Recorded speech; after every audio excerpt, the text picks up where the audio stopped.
배움의 과정을 꼼꼼히 기록해 본 적 있으신가요? 글쎄요, 그게 말처럼 쉽지는 않죠. 오늘은요, 정화연이라는 한 학생의 아주 솔직한 배움 노트를 살짝 엿보려고 합니다. 이 노트를 통해 한 사람이 어떻게 성장하고 또 스스로를 돌아보는지 그 여정을 함께 따라가 보겠습니다. 자, 한번 보세요. 겉보기엔 정말 평범한, 우리 주변에서 흔히 볼 수 있는 그런 학생 노트예요. 이걸 보면 나도 시작할 수 있겠다, 이런 생각이 들지 않으세요? 배움의 기록이라는 게 그렇게 거창한 게 아니라는 거죠. 그런데 말이죠, 이 평범해 보이는 노트의 첫 장을 딱 넘기면 아주 특별하고 강력한 다짐이 우리를 기다리고 있습니다. 바로 자기 자신과의 약속, 일종의 사명선언문 같은 거예요. 자, 그럼 첫 장부터 같이 한번 볼까요? 여기서는 하연 학생이 스스로를 어떤 학습자로 만들고 싶은지, 그 정체성을 어떻게 정의하고 있는지 자세히 들여다볼 거예요. 8월 19일 기록인데요. 하연 학생은 자신의 학습자상, 그러니까 러너 프로파일을 risk takers, 우리말로는 도전하는 사람으로 정했어요. 이게 그냥 용감해지자 같은 막연한 구호가 아니에요. 앞으로 내가 배움을 대할 때 어떤 태도를 가질 건지 그 방향을 스스로 명확하게 설정한 거죠. 하연 학생이 왜 이 도전하는 사람이라는 정체성을 선택했는지 그 이유가 정말 인상 깊지 않나요? 완벽하게 말하는 것보다 틀리더라도 자신감 있게 말하는 것에 초점을 맞추고 있어요. 사실 영어를 배울 때 가장 큰 벽이 바로 틀리면 어떡하지? 하는 그 두려움이잖아요. 그걸 정면으로 깨부수겠다는 아주 멋진 선언인 거죠. 좋아요. 도전하는 사람이 되겠다고 선언했어요. 그럼 이게 실제 공부에서는 어떻게 나타날까요? 그 다음 기록을 보면 바로 알 수 있습니다. 8월 21일의 이 마인드맵 좀 보세요. 그냥 단어를 쭉 나열한 게 아니죠. 여름휴가라는 중심 주제에서 음식, 여행, 감정 같은 가지를 뻗어나가면서 자기 경험이랑 단어를 연결하고 있잖아요. 지식을 머릿속에 그냥 집어넣는 게 아니라 자기만의 지도로 그려나가는 탐구 과정이 그대로 보이는 거예요. 자, 그럼 하연 학생이 직접 영어로 쓴 성찰 기록을 한번 들어볼까요? Today, in English class, we learned the word about trip and foods. It was a good experience to know about how to write 4-line acrostic in English.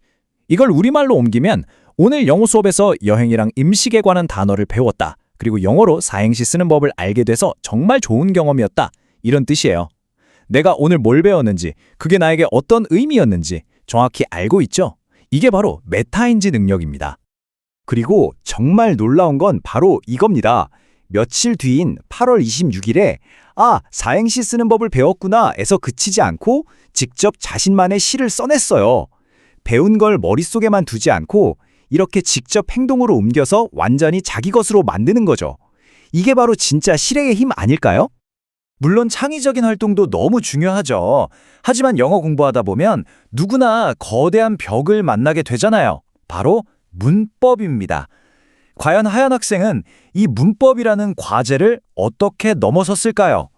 이 두 페이지가 정말 학습의 모든 것을 보여주는 완벽한 예시 같아요. 왼쪽을 보세요. 문법 문제를 풀면서 배운 걸 직접 적용해보고 있죠. 이게 바로 실행입니다. 그리고 오른쪽에서는 그 경험을 통해 뭘 느꼈고 뭘 배웠는지 꼼꼼하게 돌아보고 있어요. 성찰이죠. 이렇게 실행과 성찰이 계속 맞물려 돌아가는 거예요. 9월 2일자 기록인데요. 이것도 영어로 한번 들어보죠. Today, in English class, we did the test about 동명사 and 과거 시제. I was nervous because I didn't have a knowledge of grammars, but I was happy because I got all right. 무슨 뜻이냐면요. 오늘 영어 시간에 동명사랑 과거 시제 시험을 봤다. 문법을 잘 몰라서 긴장했는데 다 맞아서 정말 행복했다. 이런 내용이요. 자신의 불안감을 솔직하게 인정하는 용기. 그리고 그걸 이겨냈을 때의 기쁨을 숨기지 않는 모습. 정말 멋지죠? 그리고 하연 학생은 한번 잘했다고 거기서 멈추지 않아요. 이 빽빽하게 정리된 비교급, 최상급 형용사표를 좀 보세요. 문법이라는 어려운 벽을 넘기 위해서 얼마나 꾸준히 또 성실하게 노력했는지 이 노트 한 장이 전부 말해주고 있는 것 같아요. 자, 이제 진짜 중요한 순간이 다가옵니다. 바로 지필평가, 즉 시험이죠. 도전하는 사람은 이런 엄청난 압박감을 과연 어떻게 이겨낼까요? 시험을 바로 코앞에 둔 9월 25일의 기록을 한번 볼게요. 시험 전에 걱정되고 불안한 거 사실 너무 당연한 감정이잖아요. 중요한 건 하연 학생이 이 감정을 외면하지 않고 노트에 이렇게 솔직하게 마주하고 있다는 점이에요. 하연 학생의 목소리로 한번 들어보죠. It will be the first time to get 지필평가, but I hope I won't have a mistake. And I also hope that I'll get better test result than my expectation. 이걸 해석하면 처음으로 지필평가를 보는데 실수하지 않았으면 좋겠다. 그리고 내 기대보다 더 좋은 시험 결과를 얻었으면 좋겠다는 그런 희망과 걱정이 섞인 마음이 담겨 있어요. 여기서 정말 흥미로운 부분이 내 기대보다 더 좋은 결과라는 말이에요. 그냥 100점 맞고 싶다가 아니잖아요. 지금의 내 기대를 뛰어넘는 성장을 바라고 있는 거예요.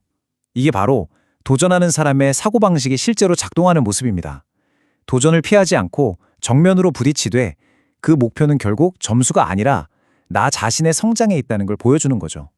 이런 자기인식과 단단한 마음이야말로 하연 학생의 가장 큰 힘이 아닐까요? 자, 그럼 하연 학생의 이 놀라운 배움의 여정을 통해 우리가 얻을 수 있는 교훈은 과연 무엇일까요? 하연 학생의 노트를 통해 우리가 배울 수 있는 핵심 원칙을 4단계로 정리해봤습니다. 첫째, 내가 어떤 학습자가 될지 스스로 정의하는 겁니다.